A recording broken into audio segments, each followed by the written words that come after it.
park, but there's no one park. Appa's going to the park, and he sees lasers. He watch out stuff. He's playing in the park. Then lasers.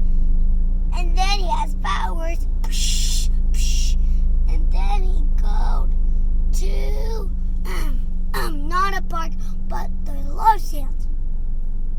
And then psh, Batman and Batgirl is here. And then Batman gives him a box. And then he opens it. And there's a baby picture. The family has a baby in our mom's stomach.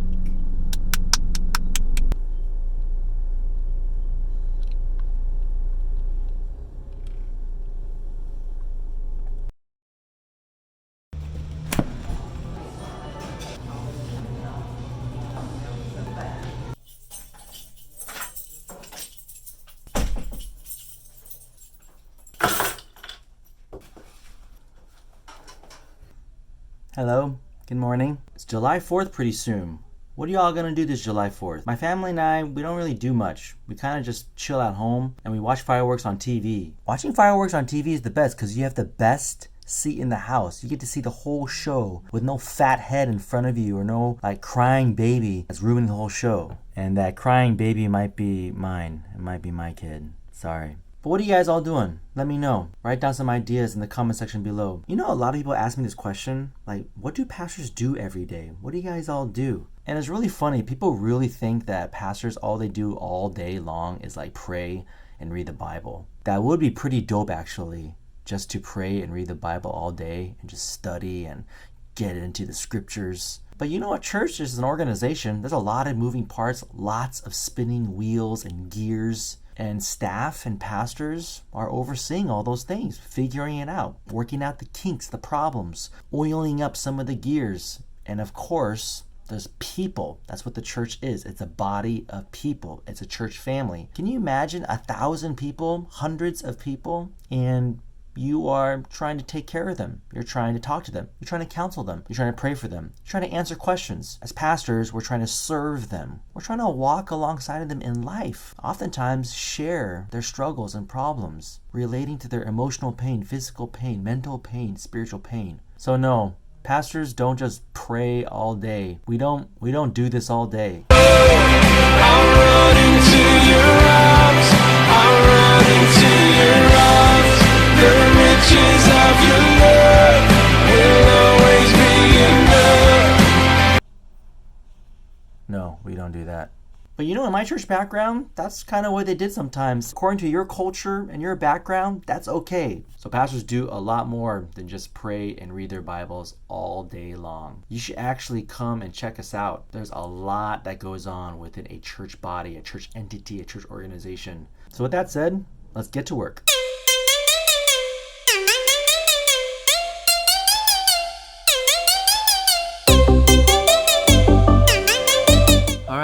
Just got done filming. I've showed this to you guys before in case you haven't seen it. I make a lot of videos communicating stuff to my team, to the leaders and certain ministries of the church. Videos is a great way to communicate. It's a great way to kind of establish vision or explain changes. And of course, you can always do training through videos. So that's what I did today. I filmed a bunch of videos, training videos, promotional videos, videos about certain changes that are coming up, videos about schedule, videos about events. You should really try to do it. All right, I gotta clean this up, and then it's lunchtime. Let's go.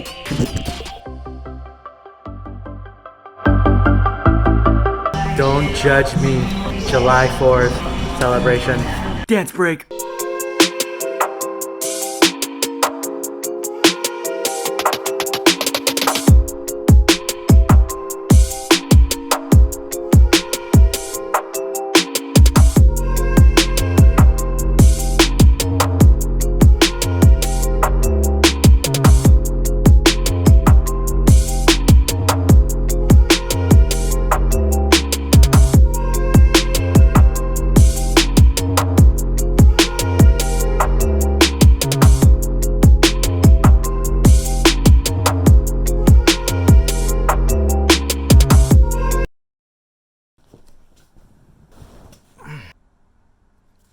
Yo, what's up? This is a little bit of a different setting than where I usually do my closing thoughts. This is my living room, y'all, and I'm joined here with some of my friends. The kids are sleeping, so I'm gonna talk a little bit softly, and here I wanna do my closing thoughts.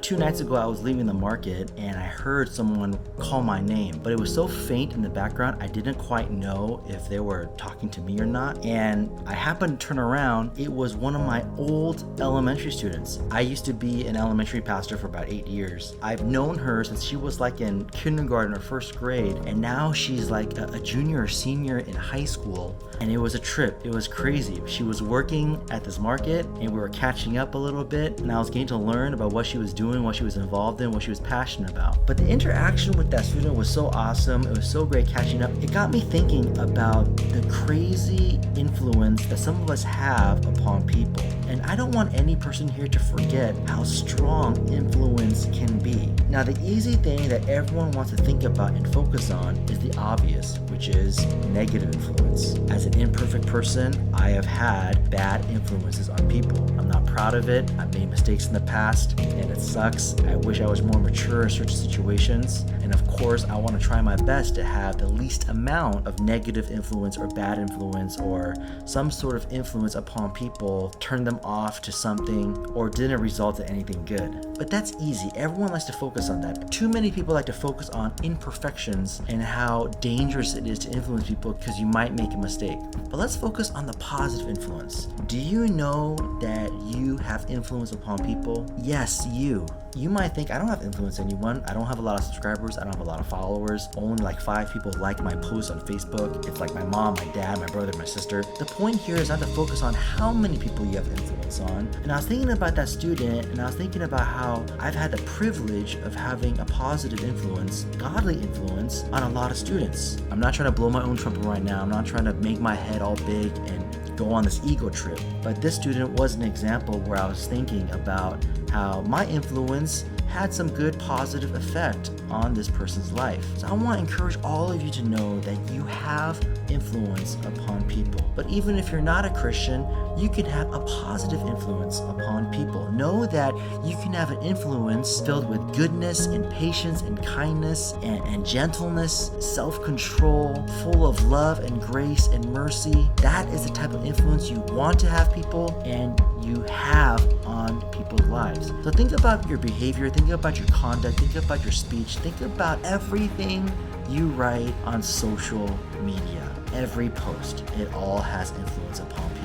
And as a pastor in the church, I want everyone to know in the church that the more everyone works on influencing each other for Christ and the gospel, this is how the church becomes healthy. This is how the church grows. But even for you who are not Christians out there, if all your members, if all your clients, if all your customers, if that group that you're gathering all focuses on having positive and good, peaceful influence upon each other, that's the type of community people want to be a part of. So let's all be a good influence, a positive influence on people. And I think the hate and the chaos in this country, in the state, and everywhere might go down just a little bit. Those are my closing thoughts. Thanks for listening, y'all. Hey guys, if you like this episode, if you like what you're seeing, please subscribe, smash that like button, hit that notification bell. I appreciate all the support and all the comments that you're leaving. Speaking of comments, the PJS question of the day is, what are some examples that you have in order to be a positive influence upon people? Answer that question in the comments down below. What are some examples, some tips, some points, some practical ideas on how we can be a positive, a good influence on others? Answer that in the comments down below. I would appreciate that. Let's all learn from each other. I'm PGS. Thanks for watching. I hope you're having an awesome July 4th weekend celebration, and I will see you all tomorrow. Bye.